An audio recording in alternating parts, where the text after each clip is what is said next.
jan wo jam siana no ta dong joje china nyi ngi jamanan la telme chak tuong nen ka ta dong joje ye na arden ka na kana ka dong joje kumu we ka dong joje to joje na jiwo kwar mi tinga do kwar ngal jelo chirande goro dong de chimo de na ka kwidu jan siana no kana chunu gan wichar telme chak la ne ku ko dong da joje de connection de kan kan lip gana bar ba jelian nang ba ta tinna ko ba ber ba nang charge no tele ran changa kel ka to makir be gan dia la gor gan je to kan ber be gan nagrar la chiang sirke chiang mana o ba ji la kwar ga bu nong no bi cham nu ko ni bi goro bi gang ni chi mor no mo chi tik jan ta da ta wu chi agu jana la char wong ni jan ba no chi kana ju wi char da be kana me cha li yu cha no ka ta piral cha no chiang mana ga mi jan chiang de kon chiang de kon nyam de na tu kel kel no la tel tam dong da joji de kon tek je bu ko dan ku la gang bu kon tek dan bu kon atup ko bagan man kon ba kan nak de ran gor yu ko dong be joji bagan mor ba nak tam shit ke tam jiya long tinana go dong da joji te ber ba kan rar telem telan mu de dong joji ba la de ko ken mu dong joji ko ku mi te le la dong gang ni kan de jala ber telan ba chak la ne de ta jen chana no charu no wong bang la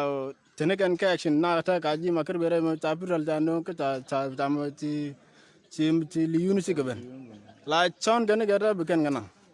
la joje gang kon tik bar ka tele tel tam dong da jo de kan tik dan de kan gang ka ji yin nuar mo ma goro dong di bar di gang na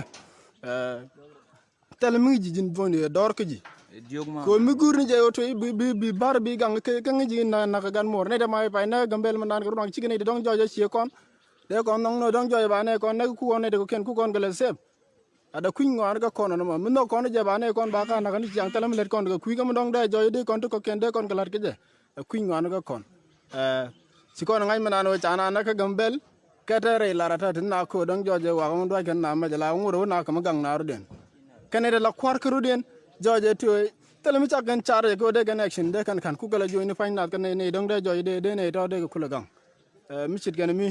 de la re jallo ay midi de long kay en kwar ba do kuin ngwana kay chirana gor de ran chi mana de ran ka gang janta am sit kara janta wusi ane no jala na kal kala ne dial dong joye ji won manan cha gang me tung ni ne dial jina put jowe ku gan le wel wi na ba na kubri de lo to dana na walon kay jenni ba na do gambel mi sike do mono janta la re shi ane no ta sito ba de jeno bram ku gor je me no go bilar no chang jan kwar mi ci je kan ji gang tik bar ngod jele chufal